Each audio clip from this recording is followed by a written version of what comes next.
नमस्कार दोस्तों, मेरे चैनल पे आपका फिर से स्वागत है। दोस्तों, आज हमारे पास एक बहुत बड़ी न्यूज़ सामने निकल के आई है और ये न्यूज़ रिलेटेड है नासा से।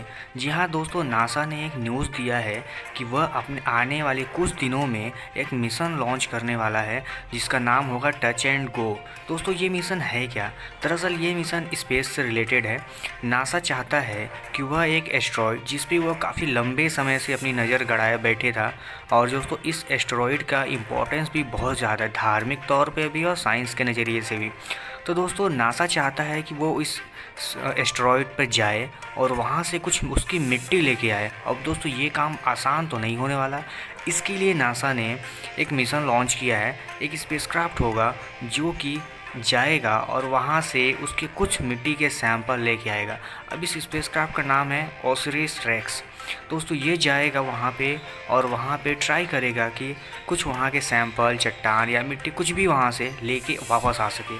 अब दोस्तों इस प्लान को इस तरह से तैयार किया गया है कि ये स्पेसक्राफ्ट वहाँ जाए और पहली बार अगर कोशिश में वो फेल होता है तो फिर दोबारा कोशिश करे, लेकिन दोबारा भी फेल होता है तो एक दो बार और कोशिश करे। सो मिला जुला के कहने का मतलब ये है कि इसको इसी तरह से डिज़ाइन ही किया गया है कि किसी भी हालत में ये वहाँ जाए और उस एस्टेरॉयड से कुछ उसके मिट्टी के सैंपल लेके आए।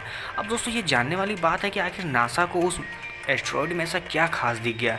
तो दोस्तों इसके अपने भी बहुत महत्व हैं, क्योंकि नासा ऐसे ही तो नहीं किसी एस्टेरॉयड पे 2 सालों से नज़र गड़ा के बैठेगा। इसलिए दोस्तों इस मिशन को फुली ऑटोमेटिक बनाया गया है, यानी कि उसका जो कंट्रोल होगा वो सिर्फ स्पेसक्राफ्ट के थ्रू ही होगा। उसका मैनुअल कंट्रोल पृथ्वी से नहीं होगा, क्योंकि दोस्तों इसके पीछे जो तर्क दिया जा रहा है वो ये है कि जो रेडियो कम्युनिकेशन होते हैं हमारे पृथ्वी से उस एस्टेरॉयड तक की डिस्टेंस के बीच में, वो लगभग 18 मिनट का डिले होता है। तो इस वजह से अगर कोई सिग्नल यहाँ दिया जाता है तो ये हो सकता है कि स्पेसक्राफ्ट क्रैश कर जाए, तब जाके उसको वो सिग्नल मिले।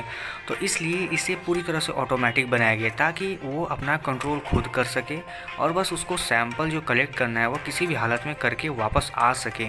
दोस्तों ये सब करने के पीछे नासा का बहुत बड़ा पैसा खर्च होगा, बहुत समय लगा है, लेकिन इसकी पीछे का जो वजह है वो बहुत बड़ी है, जो कि हमें भी ऐसा कुछ करने के लिए प्रेरित करती हुआ है पॉसिबिलिटी ऑफ लाइफ। यानी कि दोस्तों ये तो साफ कर जाएगा कि आखिर उस यानी एस्ट्रॉयड में ऐसा कुछ तो खास बात है जो हमें बता सकता है कि उसमें वहाँ से लाइफ की ओरिजिन कैसे हुई थी या हमें मदद कर सके। क्योंकि दोस्तों बताया जा रहा है कि वो एस्ट्रॉयड खुद भी उतना ही पुराना है जितना कि हमारी पृथ्वी है, यानी कि पृथ्वी और वो एस्ट्रॉयड दोनों लगभग एक ही समय में बने हुए हैं।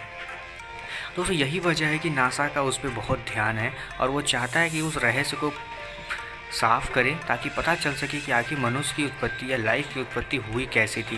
दोस्तों ये तो थी आज की न्यूज़। आपको ये वीडियो कैसा लगा और आपको इससे अगर कुछ सीखने को मिला है दोस्तों तो इस चैनल को सब्सक्राइब जरूर कर लीजिएगा, क्योंकि हम यहाँ पे पॉलिटिक्स और साइंस रिलेटेड करंट न्यूज़ लाते रहते हैं जो कि आपके ज्ञान को बढ़ाएगा। फिर मिलते हैं किसी और वीडियो में, तब तक के लिए नमस्कार।